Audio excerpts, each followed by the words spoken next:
দাদা এই যে জয় কি বলবেন? এবং আগামী 5 বছর কুচবিহারের মানুষ এই গুন্ডা হাত থেকে তারা পরিত্রাণ পেল।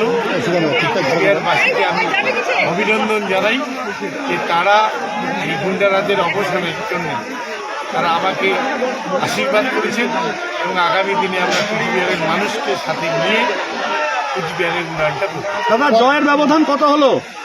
40,000-এর বেশি জয়ের ব্যবধান। দাদা প্রতিমন্ত্রীকে হারালেন, কতটা শক্ত ছিল এই হারানো? আমি তো যেদিন নমিনেশন সাবমিট করেছি সেদিনই বলেছি যে প্রতিমন্ত্রী কেন, ভারতবর্ষের প্রধানমন্ত্রীও হেরেছেন, বাংলার মুখ্যমন্ত্রীও হেরেছেন, তো সেখানে প্রতিমন্ত্রী হারা কোনো ব্যাপার নয়। জনতা জনার্দন শেষ কথা বলে এবং সেই শেষ কথা কুচবিহারের মানুষ বলেছে। তাই আজকে প্রতিমন্ত্রী কেন, যে কোনো মন্ত্রী মানুষের কাছে কারিশমা ছিল, কি কারিশমা? আমরা মানুষের সাথে 24/7/365 আমরা দিন রাত ধরে মানুষের পাশে থাকি, মানুষের বিপদের সাথে দাঁড়াই এবং মানুষের জন্য আমরা কাজ করি। দলীয় কর্মীদের কি বার্তা দেবেন?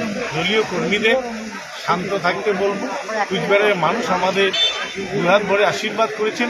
কুচবিহারের মানুষ যাতে শান্তিতে সমৃদ্ধি নিয়ে শান্তিতে ঘুমাতে পারে, কোথাও যাতে কোনো অপ্রীতিকর ঘটনা না ঘটে, তার জন্য আমি আমাদের দলীয় কর্মীদের মাথা ঠান্ডা রেখে আগামী দিনের কথা ভাবতে হবে আমাদের।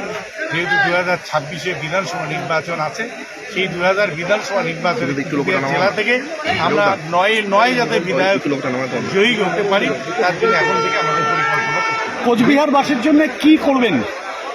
সে আমরা কুচবিহারের যে জ্বলন্ত সমস্যাগুলো আছে সেগুলো নিয়ে আমরা বসবো কুচবিহারবাসীর সঙ্গে। আমরা সবার কাছ থেকে মতামত নেব, কুচবিহারবাসীর কাছ থেকে আমরা মতামত নিয়ে আমরা আগামী দিনে সার্টিফিকেট নিয়ে নিয়েছেন দাদা? সার্টিফিকেট নিয়ে নিয়েছেন? হ্যাঁ, সার্টিফিকেট নেওয়া হয়ে গেছে। বিজয় মিছিল নিয়ে আমরা পার্টি বুঝবো। আমরা আপাতত আজকে বিজয় মিছিল করতে না বলেছি, আমাদের রাজ্য পার্টি যেভাবে সিদ্ধান্ত দেবে সেই অনুযায়ী কাজ। আপনি তো নির্বাচনে কোনোদিন হারেননি।